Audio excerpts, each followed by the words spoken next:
Israel और फिलिस्तीन के बीच एक बार फिर से जंग छिड़ गई है। फिलिस्तीन के गाजा में स्थित चरमपंथी संगठन हमास ने एक नहीं, दो नहीं, बल्कि 5000 रॉकेट से ज्यादा दागे हैं।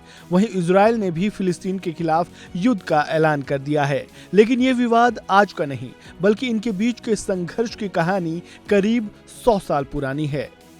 फर्स्ट वर्ल्ड वॉर से पहले इजराइल तुर्की का हिस्सा था, जिसे ऑटमन साम्राज्य के नाम से जाना जाता था।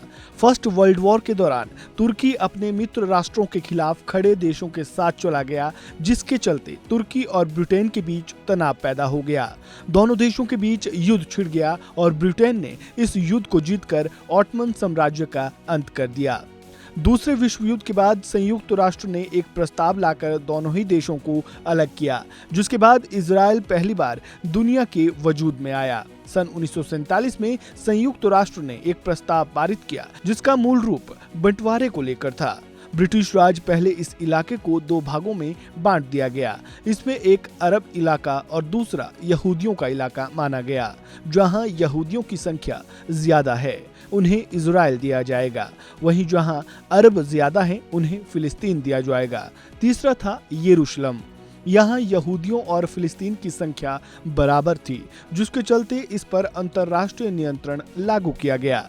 यरूशलेम इजरायलियों और फलस्तीनियों का पवित्र शहर है। यही वजह है कि इजराइल और फलस्तीन दोनों ही देश यरूशलेम को अपनी राजधानी मानते हैं। इन दोनों देशों के बीच सदियों से गाजा और यरूशलेम पर कब्जे की लड़ाई जारी है।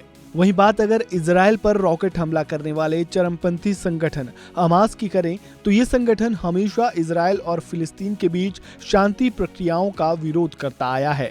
हमास इससे पहले भी कई बार इजराइल पर हमले कर चुका है। वैसे तो हमास का अरबी मतलब जोश या उत्साह होता है, लेकिन फिलिस्तीन में ये हरकत अल मुकावमा अल इस्लामिया या इस्लामिक प्रतिरोध आंदोलन के तौर पर जाना जाता है। हमास का इतिहास साल 1980 से शुरू होता है। इसकी स्थापना शेख अहमद यासीन ने की थी। शेख अहमद यासीन 12 साल की उम्र से ही व्हीलचेयर के सहारे चलता था, लेकिन वो हमास का आध्यात्मिक गुरु बना, जिसकी मौत 2004 में एक इजरायली हमले में हुई थी। हमास ने साल 1987 में इजराइल के खिलाफ पहली बार बगावत की घोषणा की थी। 1988 में हमास ने पुष्टि की थी कि इसकी स्थापना फिलिस्तीन को मुक्त करने के लिए हुई थी।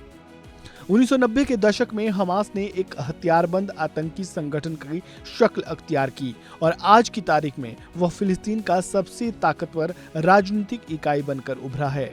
हमास और इजराइल के बीच ये तकरार अब भी जारी है। साल 1993 से लेकर साल 2005 तक हमास ने इजराइल पर कई आत्मघाती हमले किए।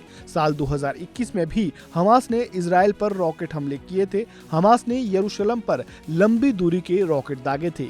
गाजा के स्वास्थ्य मंत्रालय के मुताबिक इस हमले में कम से कम 227 फिलिस्तीनी मारे गए और 1620 लोग घायल हुए थे। इस खबर में फिलहाल इतना ही। ताज़ा अपडेट के लिए बने रहें वन इंडिया हिंदी के साथ।